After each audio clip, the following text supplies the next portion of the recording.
to get started here, I want to give Andy McMullen and Vinney Chopra some props here for joining us today. These guys are very busy individuals. Andy, I absolutely love this dude. He's my partner. And Vinney, man, I've had him on my show a few times. He's been fantastic. Love his book. He's got a great story, as you guys know. We're not going to spend too much time on intros because we have a lot of juicy stuff to cover here. But real quick, Vinney, I'll let you start with a quick, like 2-minute intro. Tell us about who you are and what kind of stuff you're investing in the different multifamily assets. Sure. Thank you, Ruben. Thank you, Andy, for inviting me again.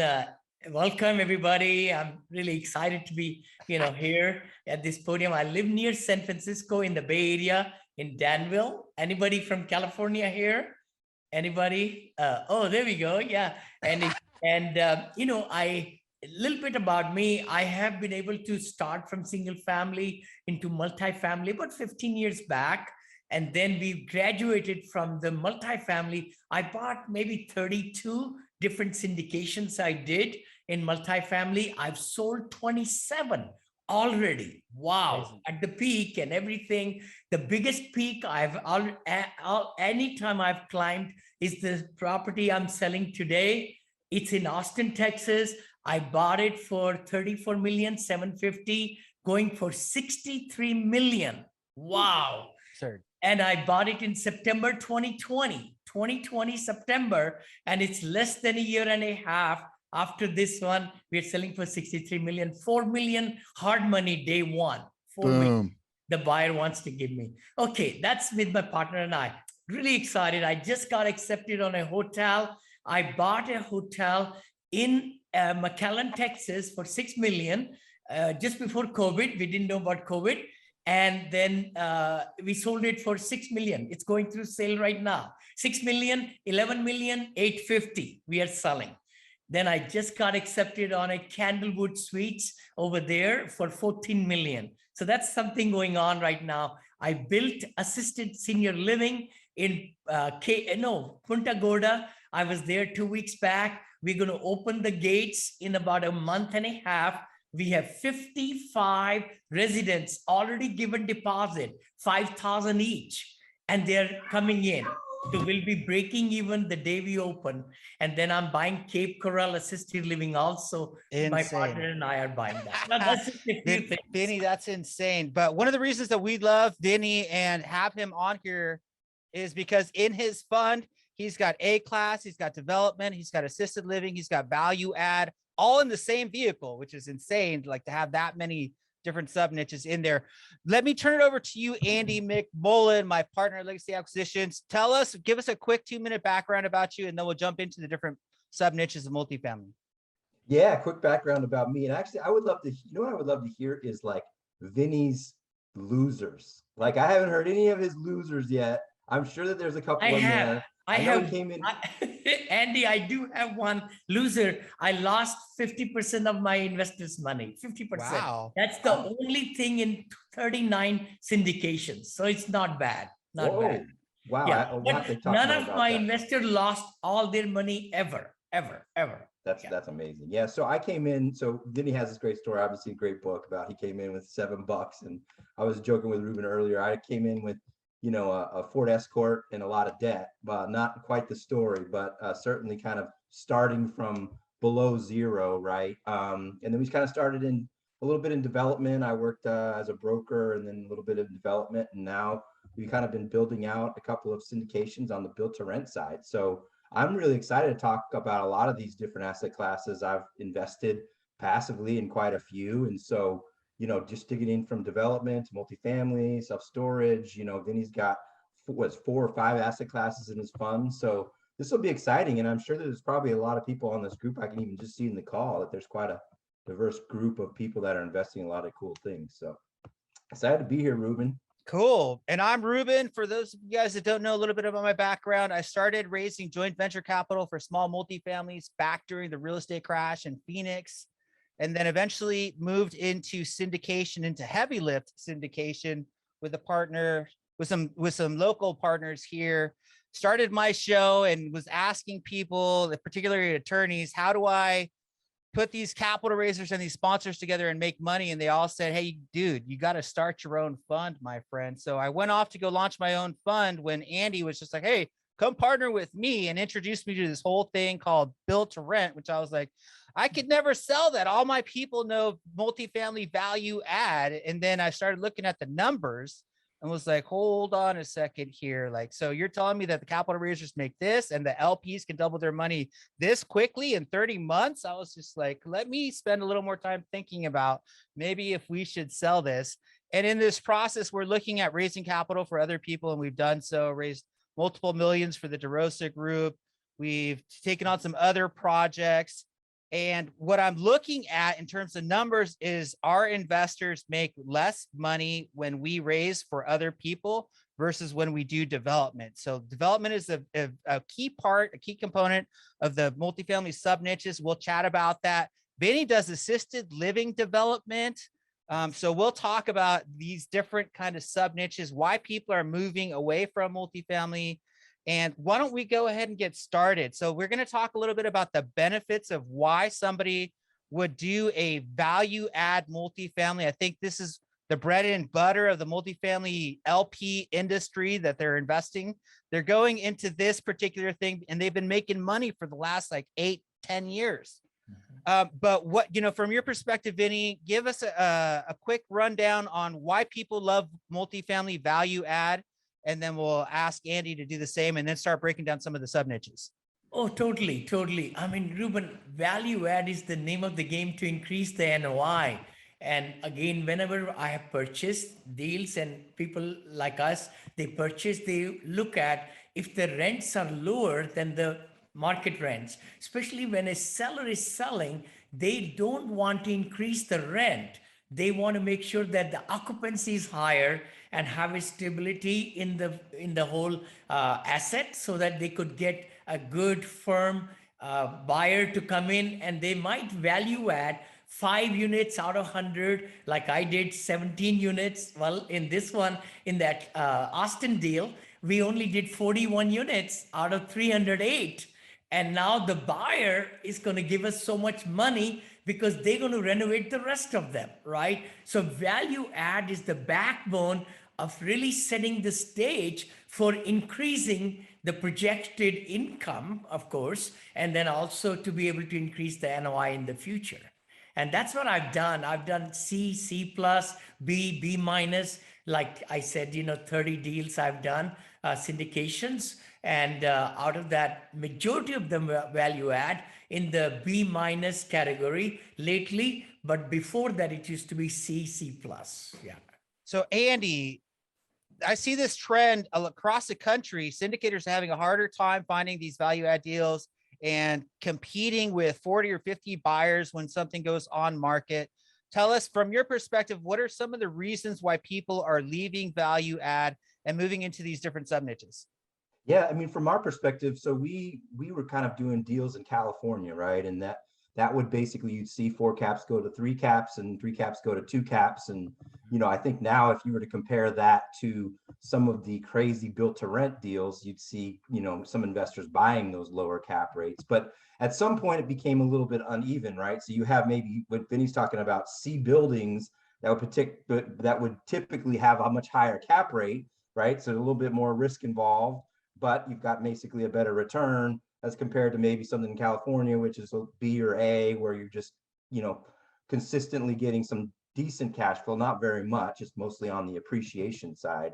So I think what people are seeing is like, how much further can cap rates go down? And am I really getting that same benefit that I got for an A property as I am, or the same benefit that I got for a C property as I would have got for an A property, because they've compressed so far.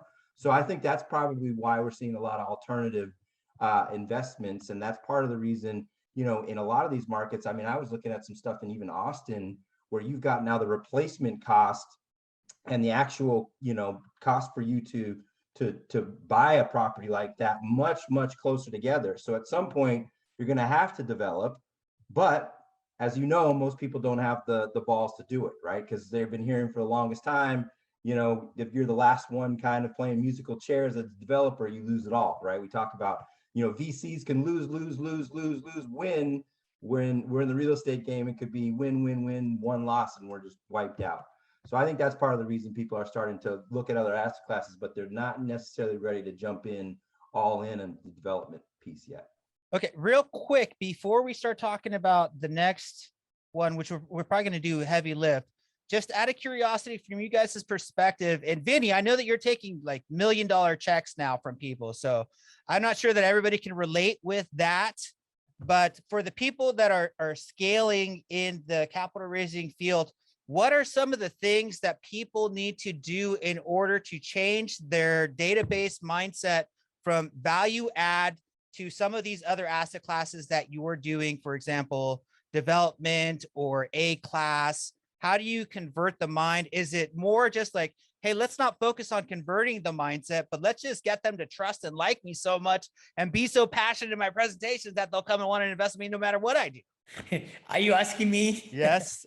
Oh boy. You know, Ruben, to be truthful, 4 years back, right? About 4 years back, I knew my cash flowing clients, 430 of my, investors who have given me millions of dollars. I started with 100,000, then they opened their wallet, more.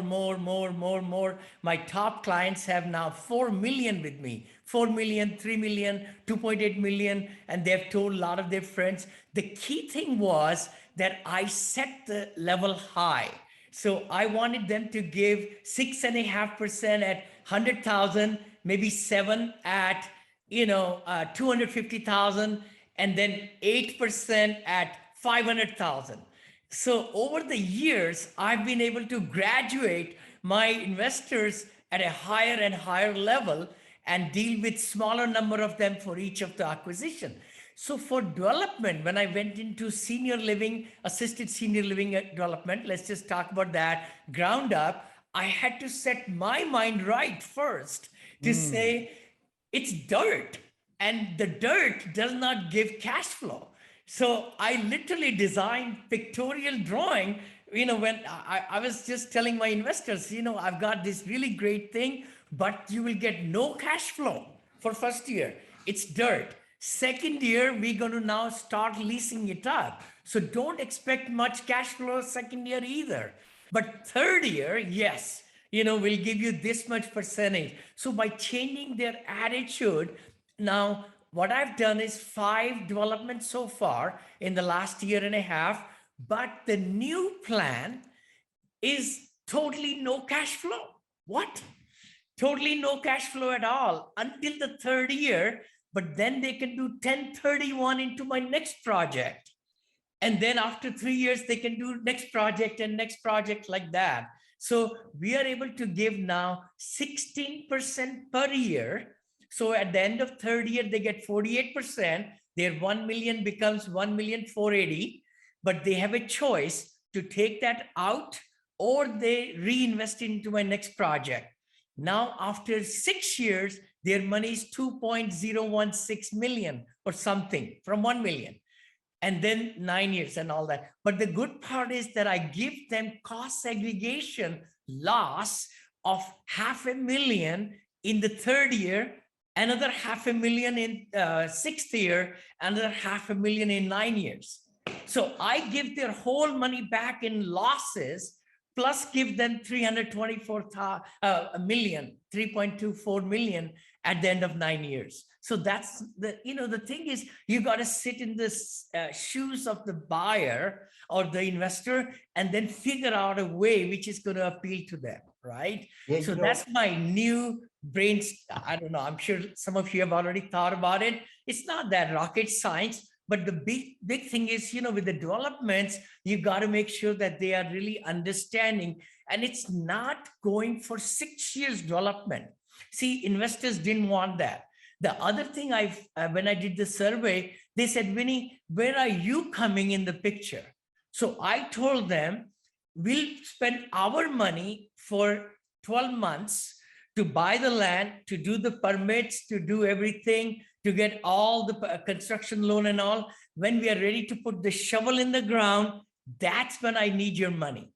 They liked that. They said, oh my gosh, so you have done everything before, and now I can give you my money and I can trust you that you will be able to do it for me. Yeah, Yeah, Ruben, I want to say, one of the great investors in self-storage, his name is Brian Don, and he works with Ryan Smith and Elevation. And one thing that he always talks about is that I just don't understand people kind of chasing the idea of yield, right? The idea of like, let's get cash flow. What Vinny's doing is creating wealth for people, right? Like this money is actually going back into another deal, that deferring taxes. You've got kind of the drop and swap idea where some people want to liquidate, get their money out, put it somewhere else. Other people, as you talk about legacy wealth, they want to buy and die with this money that they've got, just building and building and building. And I think sometimes, because we get a lot of investors, passive investors, that are coming from the world of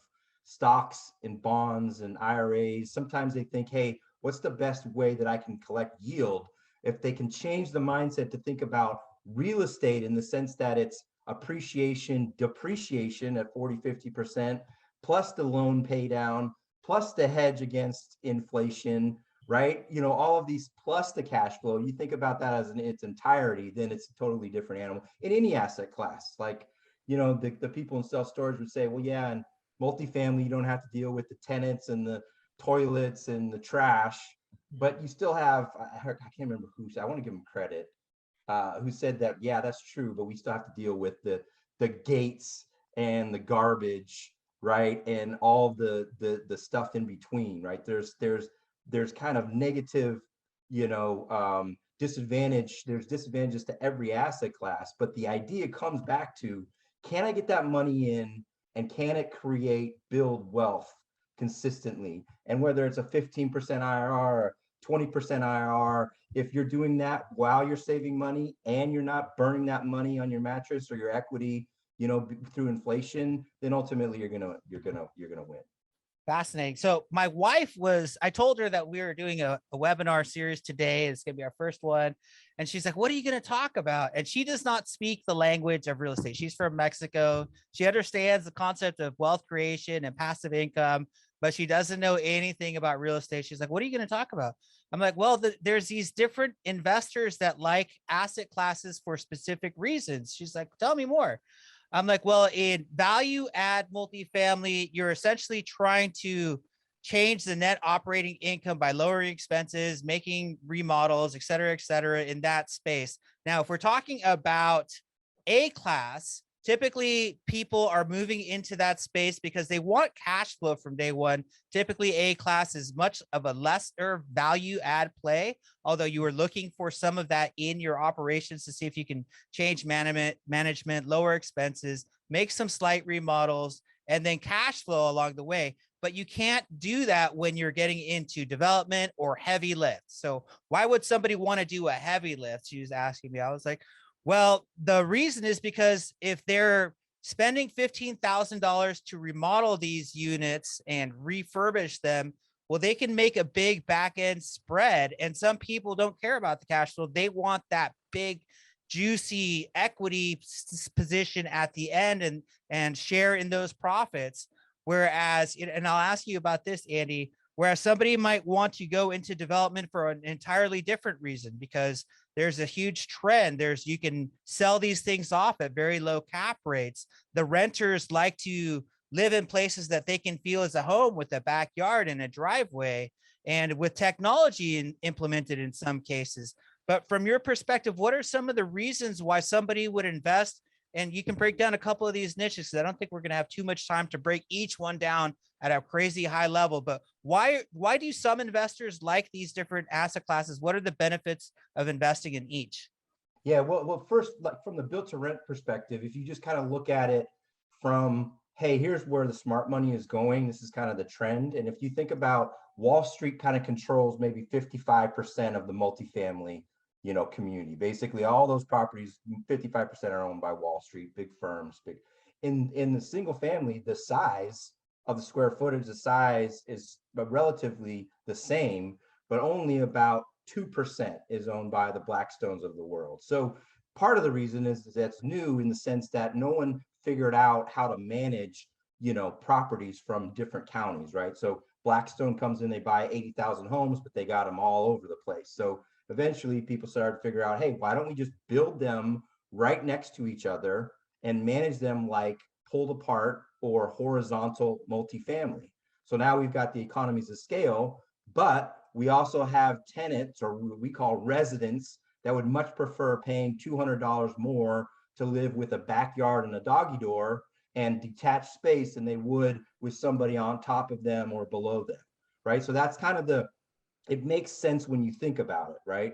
Now, if you consider, well, development's risky, but the idea is that if you kind of think about maybe how do you mitigate risk? In almost every situation, everybody on this call knows that it does come down to the operator, right? Vinney could be doing class C or class B. An inexperienced operator could be doing class A, where maybe there's consistent cash flow already, but there's going to be something that will happen. We don't know what it is, but fit will hit the shan, and that person who's in A class is not going to be able to operate with the same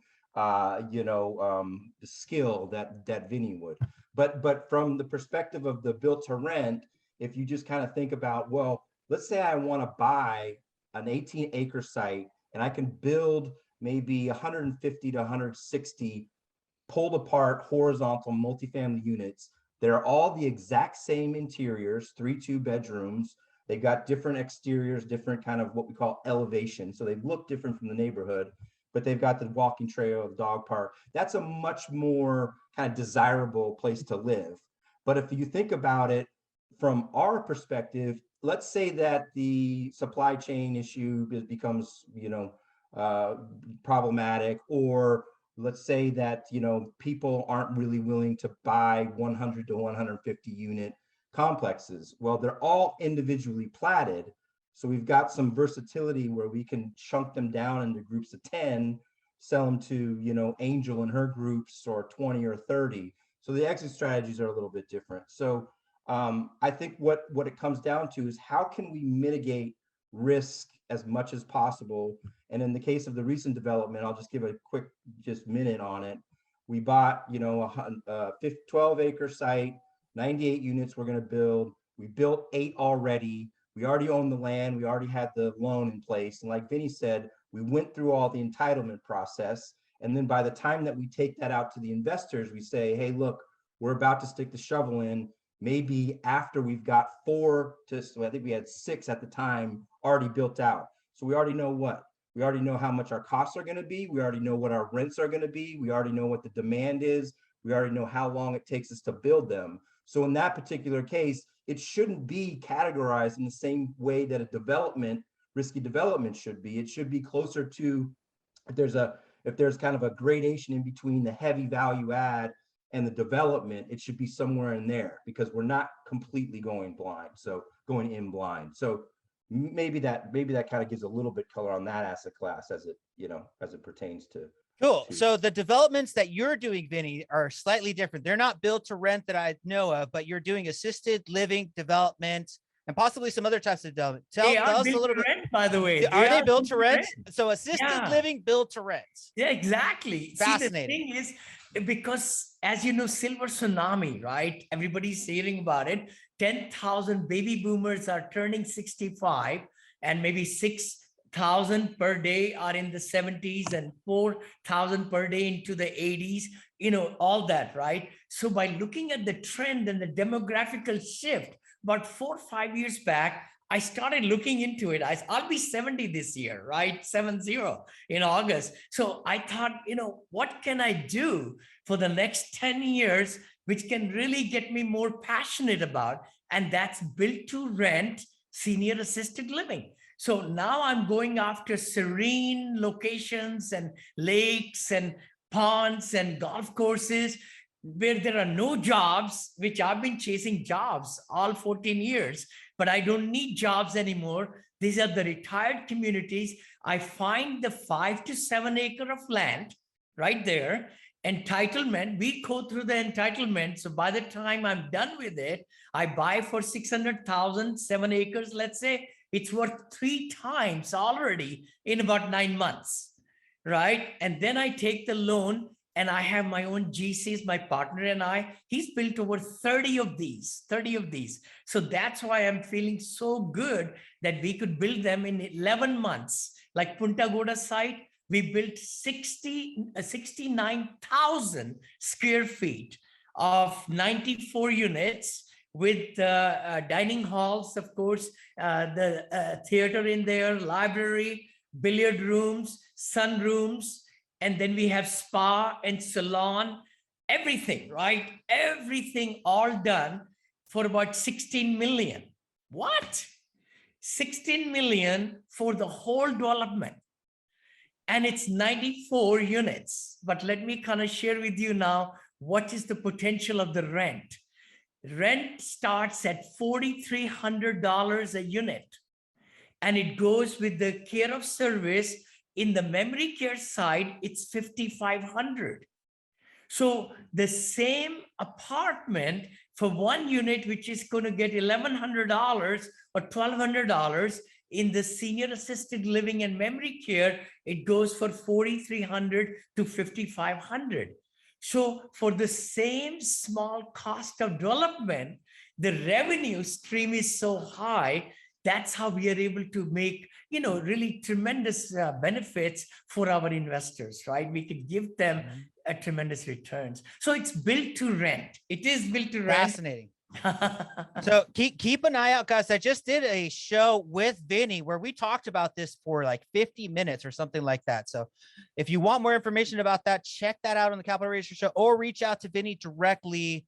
However, I'm curious about this because I have a very big capital raising focus. So I want to ask both of you guys, Andy and Vinney. I know, Vinney, in the past, you have actually paid for people's funds that invest into your deals if they can bring $1 million or $2 million, which is a very unique structure. But I really want to talk about partnerships. If for the audience out here, for the people that are listening on the podcast and the repurposed content or whatnot, if they're looking to partner with other individuals as a capital raiser in a co-GP structure, they obviously have to have some ongoing duties. In a fund structure, they have to do other things that may cost some money and require managing your own fund and underwriting other people's deals. But tell me a little bit about the structure. So I'll start with you, Andy, and then we'll go for about another 5 minutes here. And then you guys prep your questions here because I'm going to open it up for questions directed at Vinney and Andy in about 5 minutes. Andy, what are some of the ways that you see capital raisers or other people that are looking to partner together? What kind of structure and negotiation of partnership agreement do you see them forming, or what would you recommend for them? Yeah, so first, I mean, I think most of the people here are a little bit more experienced, but yeah, there's definitely for people that are listening at some point, the way that you get yourself in these deals is that you utilize your network and you help raise capital for people that have a track record. So for Vinney, and I've heard you guys talk about it before, Vinney's got funds that are much larger and he's consistently raising for deals 4 or 5 different kinds of asset classes. And so he's constantly, probably a fund of funds is probably the way to go, where maybe, Angel comes in, she's got a fund of, $1 to $2 million where she's going to be bringing in that for him. If she doesn't have that yet, but she knows that she can raise that because she's got a network and she's been doing her own deals, then maybe he pays for half of it or all of the documents. The way that we want to scale, and our capacity is not nearly as large as Vinney, so we typically can't raise more than $3 to $5 million a deal. I don't think we've ever done more than that. So in order for us to scale, we need to have capital partners. Now, that there are not just capital partners that we can bring into our organization that have some kind of skill set. So, we brought in a partner this last year that Ruben introduced us to, that's been fantastic. He's got a huge asset management background, and he had his own network of people that he's able to bring into our deal. And it wasn't a ton of money, but he was able to raise, let's say, $500,000.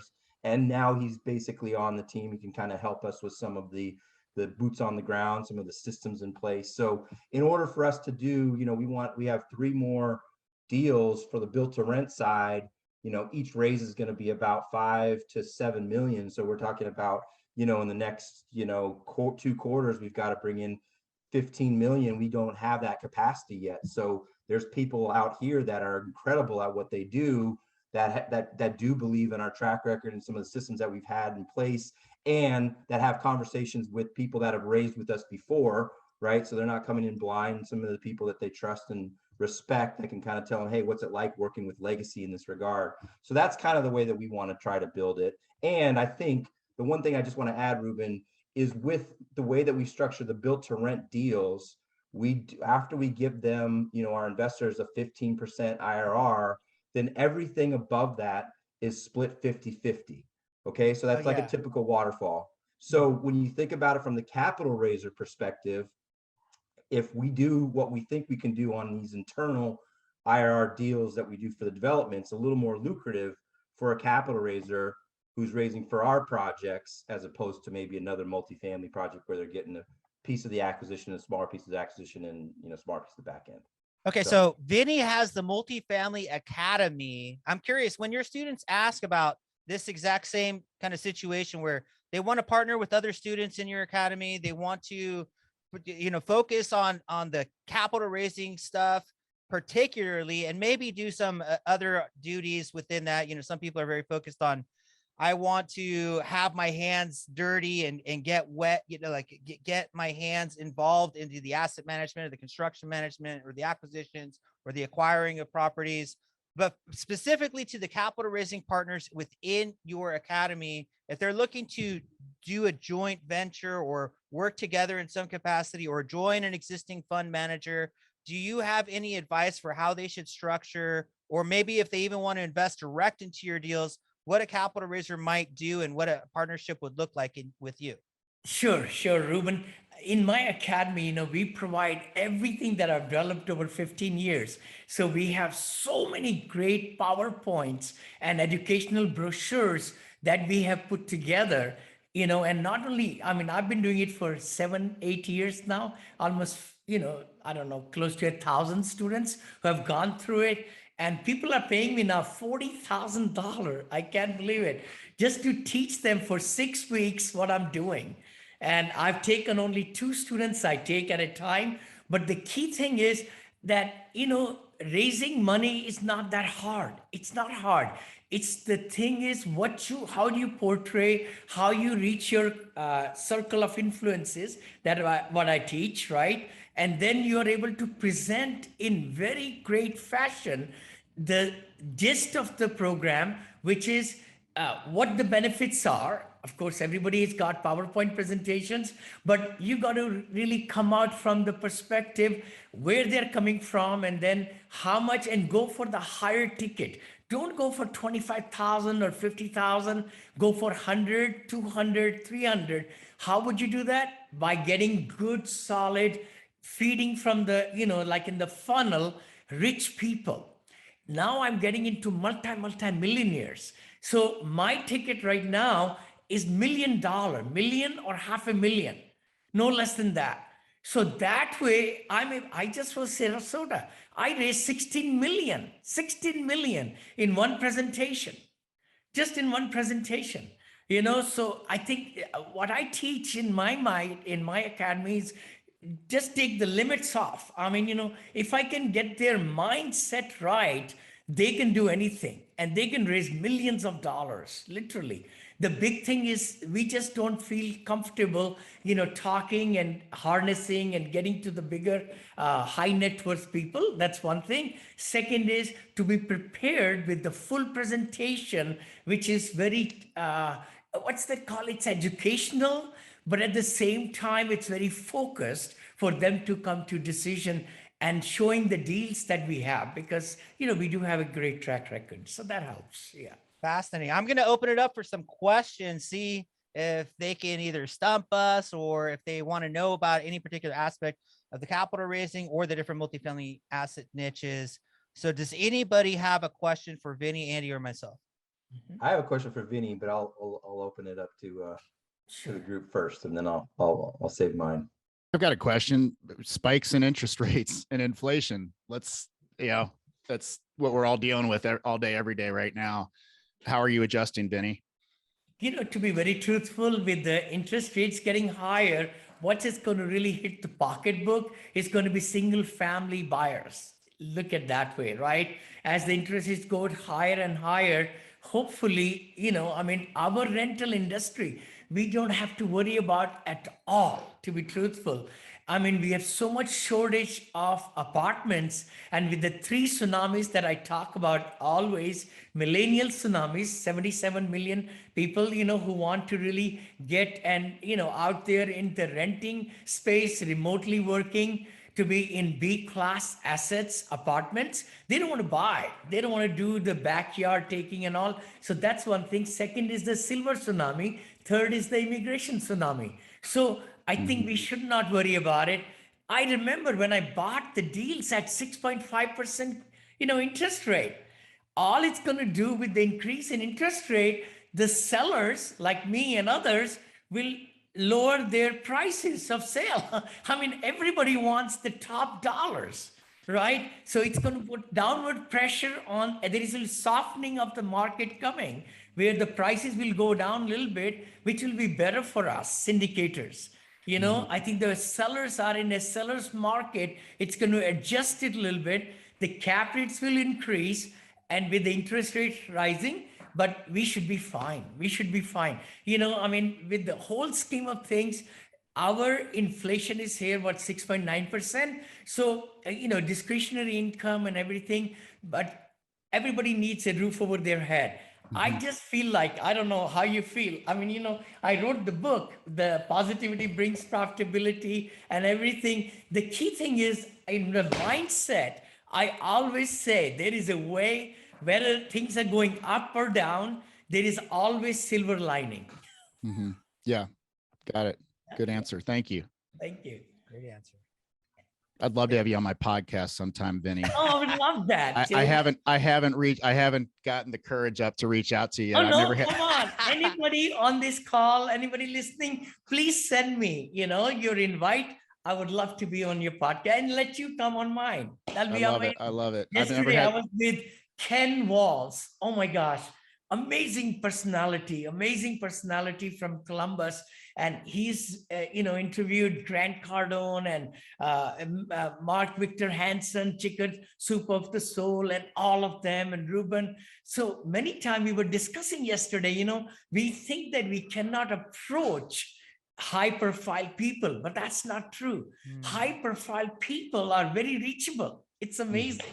Yeah, I love it. So That's because Vinney has everybody else. Everybody else is doing his work for him. So all Vinney has to do is just, he shows up to the podcast and shows up to the presentations, and he's got O'Neill in the background just doing all his deals. What's interesting, Tate? I'm curious to see what happens too. I actually feel like, because I've been in this game for 20 years, so I think in general we've never seen this much liquidity in the market. So it's difficult to say. But I would say there's been rate increases, probably 9 over the last 10 years or so, and it didn't really affect. I think it's one of the it's one factor, right? It's one of many factors, part of it being the liquidity in the market, whether we're going to see cap rates rise. And I think in a lot of the deals that we put, even, a 100 basis point difference in the cap rate, for what's market now to what we were going to see, that's one thing. But then you got to consider all of the growth in rent that would be offset by that, over time. So, from us, from the real estate world, the community, it's about getting in stuff and owning it. And what I was talking about earlier, all the different ways to be making money on it. It's not just the appreciation and cash flow, it's the depreciation, and it's the loan pay down, and it's the hedge against the inflation. And almost, I have this discussion with my wife all the time. Any asset that we have that's not fully leveraged is like us just burning that cash. Right? It's a 0% return on equity. So whatever we've got in equity, we got to be able to get out, put that onus on the bank's side of the books, right? So we're paying less in our mortgage payments to them, and that we're actually, basically utilizing that. I guess we would call it, leverage, but it's really basically, just stratified leverage, just continuing to pull. So that's kind of the thing. If you're going to be worrying about inflation, then you've got no excuse for not getting into the real estate game. Next question, guys. Hey, Vinney, question. We handle with a lot of developers, and we work with a lot of high-end, large projects, and so we've kind of seen the same thing. Value add, even heavy remodel, is kind of going out the window just because of the supply in the market, and we've seen a massive increase over the last 6 months to a year in ground up development, multifamily, a little bit of everything. But like you said, and kind of Andy mentions, that space is very, very difficult to get into if you haven't been into the industry for 10, 20 years starting off. How are y'all getting into that? How are y'all expanding in that space across the United States and wherever you're at? Good point. Good point. I think in my case, I got a little bit lucky in the sense that I partnered with a gentleman who had been working on building senior assisted livings. Actually, he was selling supplies to nursing homes and senior assisted livings, medical supplies, and he would cry when he came home because so pathetic situations and what they were feeding and things like that. Anyway, that got him excited about designing this one-story, no elevators, very large complexes with at least like 3 to 6 courtyards, right? So it's all high level ceilings and every beautiful luxury at a reasonable price. So I think, the key thing is you can also get into it. The thing about it is, look at the demographical shifts. All the people are, most of the time, they're moving down to the warmer states. We know that. And then finding the niche, where you might like to, and how big a unit you might like to build first. We go for about 88 to 94 units, no more than that, because we don't want to go vertical, no elevators or nothing. So that's the niche we chose. But you could choose yours. It could be even smaller, like 40 units or 38 units. Even residential, somebody starting out in senior assisted living, I'm just thinking you could even take one which is not well run and then put together a game plan to renovate it, right? What are your investors looking for when you kind of talk to your investors about either the development space, acquisition space? We all know that acquisition value adds a little bit more easier to swallow for big time investors. How are you convincing bigger time investors with the development space? They might not see their money back in for 24 to 48 months. How are you talking to them about those returns and kind of where are their responses been since this last year? I'm so glad you said that, Joshua. I mean, in the COVID of 2020, I raised 16 million for 4 projects in about three months maximum, right? And I got it started. So I took my cash flowing investors. I told them my first year, no returns in this development. In the second year, we're going to start leasing up and I'll give a loan from my own money into the LLC, but we'll start paying them cash flow. And I'm doing it, by the way. I'm following through. So I'm spending about $1 million of my own money, loaning it to the LLC to pay the investors, which I told them before. But then in the third year, I told them whether we'll be able to sell to a fund or we'll buy ourselves. Because now we are buying all our deals that we are building. We're going to cash out our investors, give them their returns back, and the 18% per year we promised them.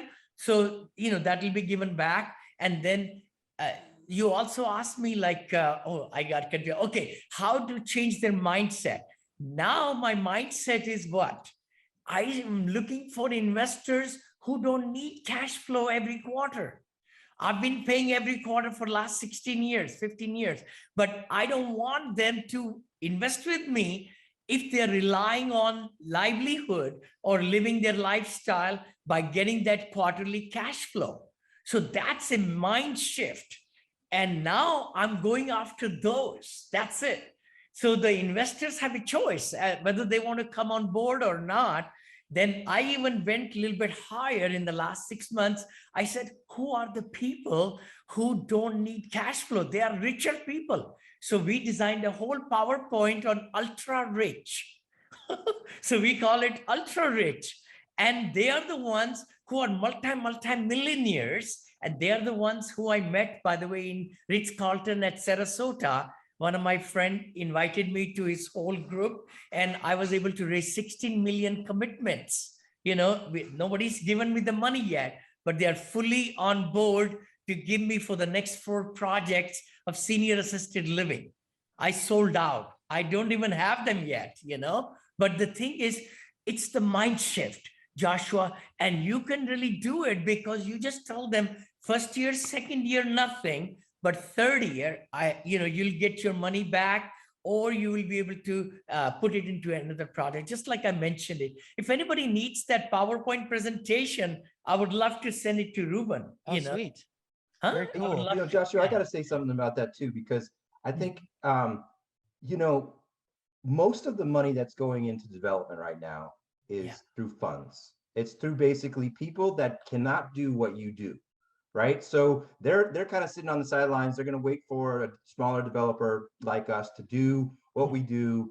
If we can get it all the way through entitlements and all the way to completion, then they'll go ahead and they'll take a look at it, right? And so I think what we kind of figured out was like, look, a lot of people, it's kind of like, I follow basketball pretty closely, but if you think about the best GMs, the guys that keep their jobs, they usually kind of convince everybody else that they're basically getting picks, right? They're just going to get more and more picks so they keep their jobs, and they never have to make that tough decision.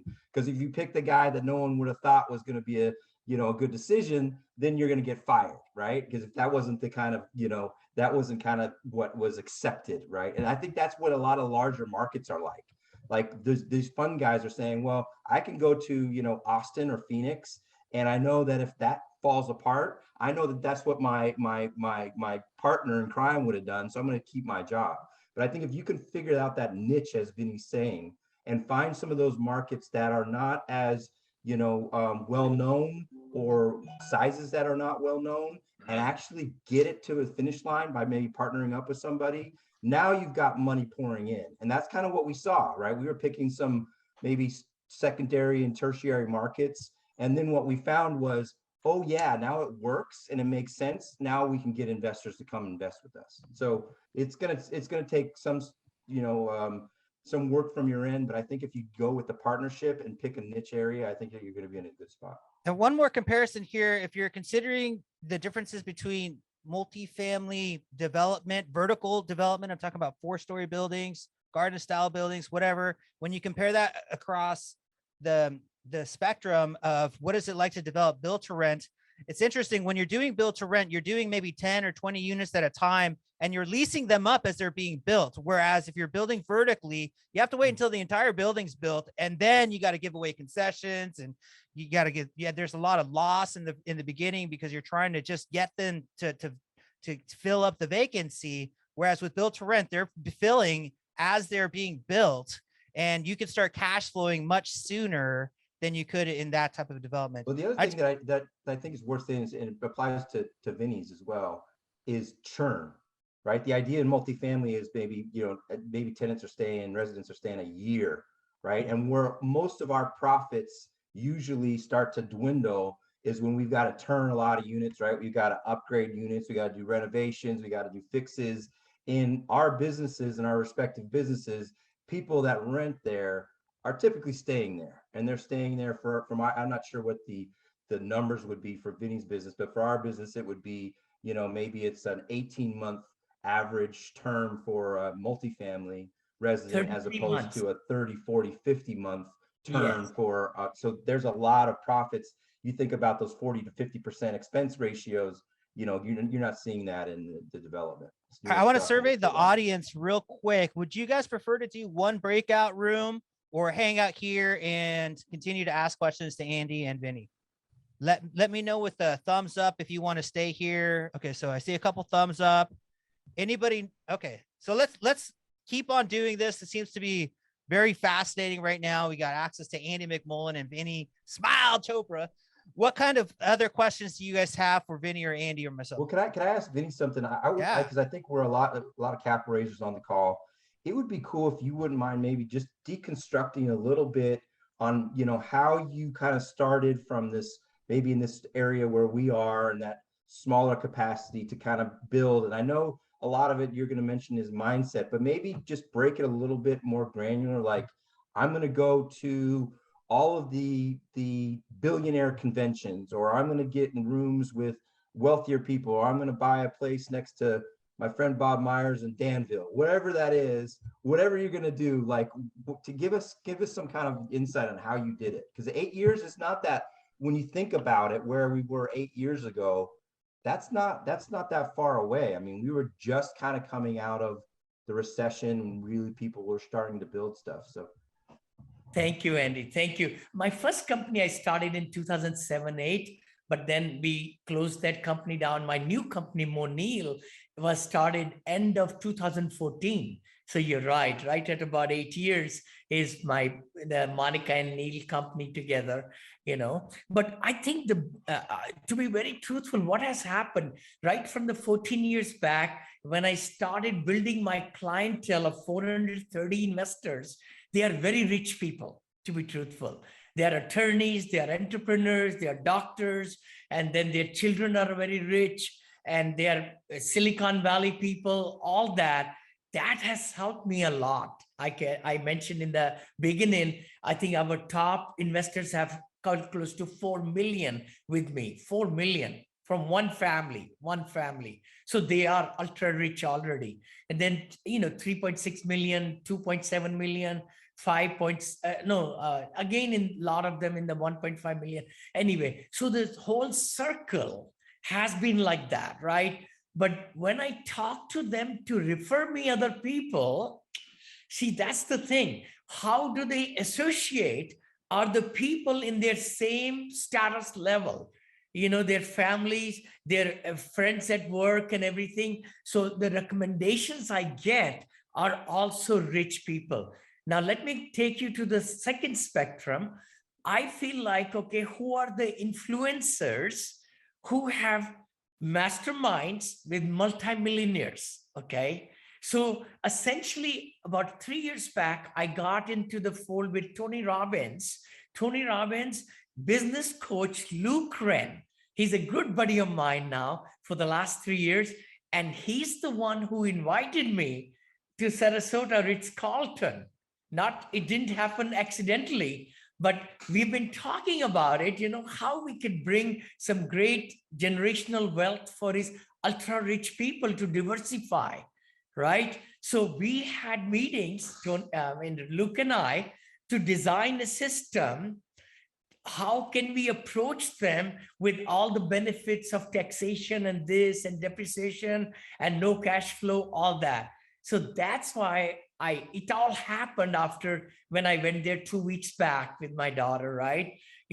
So now I'm reaching out to other multifamily billionaires in my startup company. By the way, I'm into a lot of things. I don't want to brag about it, but I'm into clouddefense.ai, very big startup. I'm the seed round and we are going to Series A.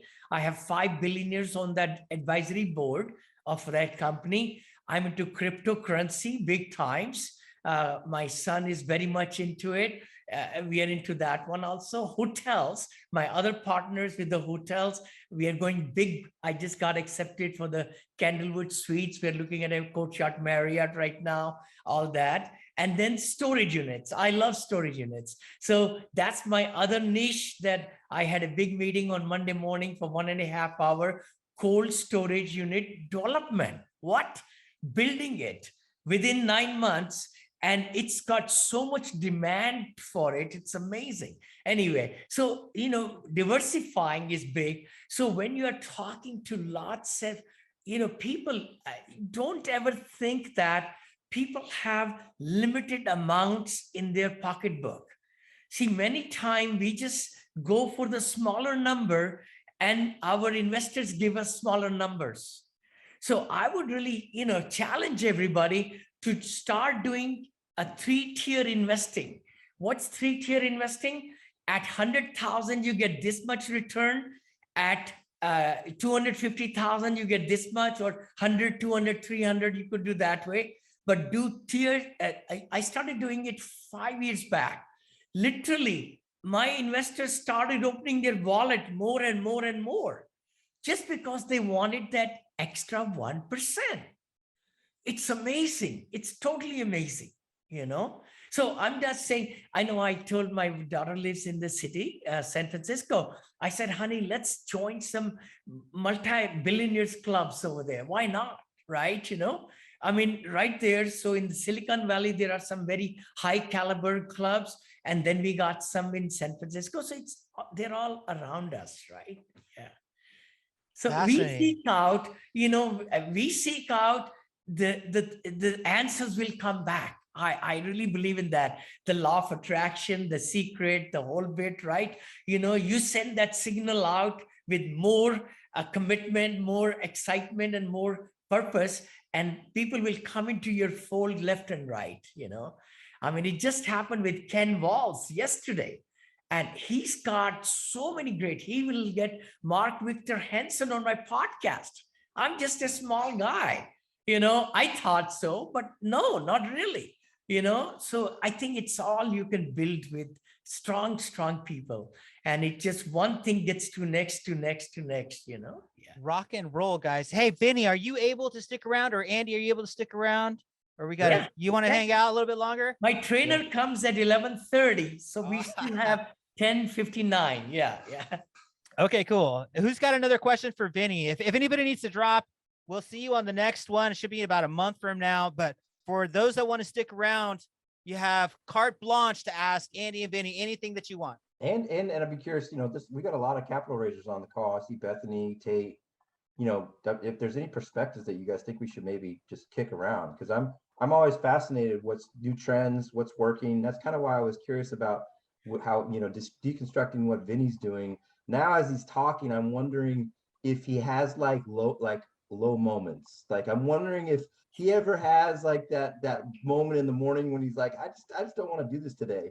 And so maybe that's in the conversation for another day. But I think I'm a little bit more relatable to the rest of the room than this Vinney has with his. Well, to be truthful, attitude. I think I just look at each moment differently. I had a lot of challenges yesterday. I had a lot of challenges this morning also. I got up at 5:30 or so, got taken care of a lot of things. But then one of our, in assisted living, a very great employee and team member, I should say, wants to quit. And I want her because, she's one of the best closers we have, right? So those things happen. And I'm going to go after my training for 1 hour. I'm going to go back and talk to her and talk her back into the business. So those things happen. Life is ups and downs, we got to just take it on the chin and move forward, right? How have you built your team out, Vinney? So I'd be curious to hear. So we're about 8 or so in our group. We spend a lot of time on kind of the, Ruben and I talking about what's the best marketing strategy. How can we get seen? How can we kind of get maybe some more of our content out? Obviously with the rest of our team, we're talking about investor relations with a huge piece, right? How do we take care of our capital raisers? But I'm kind of curious in the people that you feel that have maybe been with you or that you look for in superstars, because not everybody can be an alpha, but there's a lot of complementary pieces that you need in order for you to be able to do what you do. Is there any insight you can do on that? Give us on team building, maybe? Love to. I think, the biggest thing is the strength in having family involved. Our daughter is VP of operations. She's just amazing. She's kind of stepping into presidential role now. She's making the best decisions and, really taking a lot of load off my shoulder. My wife is involved. She's VP of investor relations. Ana Martinez, who is my VP of finance. She's been with me 14 years. I don't have to worry anything about anything. I mean, we got 96 accounts, bank accounts, and different LLCs, and she's able to handle all that. Then at the peak, I had 153 people, 153 full-time people in my team because we were vertically integrated to manage all our assets. I've sold 26 of them already. Bought, sold, and everything. So now we are doing third party. So I'm using Bell Partners, a very big company, from Florida. Actually, they are from Greensboro, Bell Partners and Ram Partners, because I don't have that many multifamily assets left that I need to have my own company managing it. It just costs a lot of money to give the payroll and everything and all, right? So that's where I am. Now, on the other side, now we are into assisted living, vertically integrated. So I'm building that side of the business. Each site has 25 team members, by the way. So instead of multifamily being only 4 or 5, it's 25, mostly caregivers, but 8 people on the top, administration in the multifamily, in the assisted living. So that's the one we are going after. Then I work with the hospitality where we hire like Hilton people, they manage it, but then we manage the managers, right? So I only spend 1 hour a week on that one, certain times of the week, they're all planned. Then on my academy side, I have my people, my VAs and everything. On my marketing side, I've got my people like that. So that's the whole structure. Yeah. Yeah, that's fascinating. Ruben, can we open up to maybe some other, I'd love to be hearing what some of the other people are working on. I don't know. This could be the after party.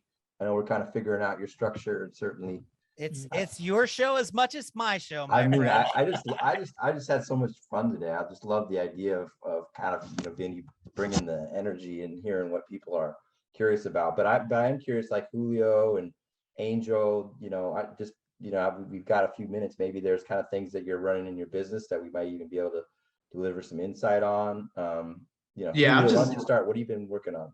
Yeah, I'm just trying to soak everything in. I'm on the newer side. I'm an aspiring syndicator. I'm in the process of building my team right now. There's 3 of us working together, and only one of us has multifamily experience. He had a 45 unit that he went full cycle on. But Vinny, what is one thing you're seeing right now? Like they talked about with the rising interest rates and the rising cap rates. What's one way that you counter your investors that have maybe some concerns of these economic times? I would say when you say investors, they are the LP partners, right? So by telling them that the interest rate is getting higher, they can understand that it means that the mortgage expense is going to increase. That's the other thing, right? So actually, we could even bring their expectations down. That's the positive part of the whole thing. And they will understand that well, because the other thing I'm telling my investors, LPs, is that because interest rates are going higher, people can afford lesser amount of the loans. That's true, because they are paying X amount of money per month.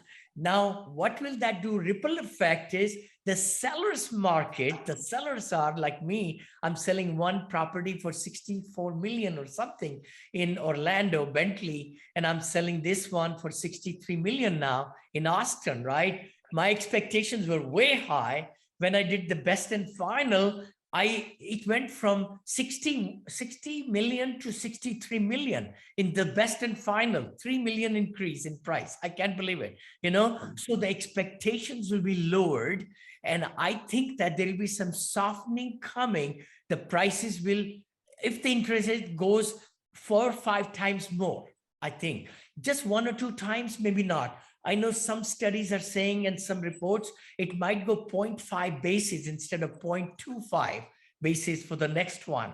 So it's going to increase pretty up, Julia. But the thing is, you got to always look at it, how it's going to affect. The other way is the seller financing. If you're going for 40 units, 30 units, 100 units, maybe seller financing might be a tremendous opportunity where there is no interest rate increase, right? You're going to just peg it at 5% or something, and then maybe even plan it so that they don't have to pay the taxes. A lot of people in this country don't want to pay taxes. By doing the seller financing, they could do it, right? So figuring out different ways to really use whatever is happening around us to the best way possible that makes logical sense, right? Yeah. For sure. The other thing is that I would say is, Julio, is just asking them, what's the alternative? Yeah. You putting your money in, under your mattress and just hope that, inflation doesn't eat it up. Yeah. You kind of think about it, if you were paying your current mortgage, whatever that amount was in gas, right? Let's just say that you were paying it in gas, a year or 2 years ago, right? Well, you're still paying that same amount, for gas that's now worth, 3 or 4 times. So do you want to have your money that you're paying the bank on their side of the books, or do you want to basically own all this equity and just sit and watch it just depreciate every year, inflation just being kind of blown up? So I think a lot of the, even if I was talking to Jeremy Roll, who basically all he does is just passively invest in things. And that's everything from, Bitcoin mining funds to ATMs to real estate. And he has a very kind of almost bearish view just in general real estate. He's basically said, I'm going to, come out. He basically hasn't invested anything really like he did since 2017. So he's made money on some other alternative investments, but in real estate, he just hasn't believed it, right? So he's been wrong until he's right? Eventually he'll be right. But the point is that his thing is like, I think that inflation is closer to 12 or 13%. So I'm just playing the game of, well, maybe I only get 8 or 9 or 10%. So I'm only losing 3 or 4 as opposed to all 12 by just keeping that money under the mattress. So I think you got to educate your investors, but I think that they actually think that money that's sitting there in their bank account is not gone each month, is not just depreciating in value. That's so true. So true. Also, I hope you're also mentioning to the limited partners, LPs, that their position of 100,000 is really buying them 400,000 of the equity. See, because the bank is coming with the rest money. If it's a 75% LTV, their 100 is buying a position of 400. Wow, not in stock market, not anywhere else. That leverage, it's sometimes we kind of miss it. We don't really talk about. We just say that it's 100,000 gets you 100,000 position, but not really. It gets them 4 times. Wow, that's great. That's great. Yeah, Julio, the other thing is Keith Weinhold talks a lot about, I don't remember who originally said, I'd like to give him credit, but I think Einstein originally said, right, the ninth wonder of the world is compounded interest. But he was really wrong about that, right? It was really what Vinney said. It's compounded leverage, right? So basically you're using the bank 75%, right? Plus your investors and your residents, and now you're buying stuff and churning it and churning it and churning it. So in the built to rent space, for instance, there's going to be, I think there's over 2 years, $31 billion from funds, basically just money coming together and saying, we want to put it in development. Well, you got to multiply that by 4, right? So that's just the equity piece that 31 billion is buying, really closer to $120 billion of real estate. Yes. So you kind of have to think about it from the perspective of all of that is just, consistent earning growth leverage. I love it. I love it. Yes. Well, this has been a phenomenal first turnout.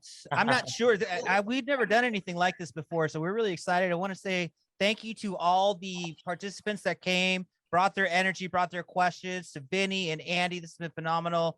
And with that, we're going to sign off. Thanks so much. It's such a pleasure. Thank you, Rock and roll, Ruben. Vinney. Ruben, thanks for Thank making you so that much.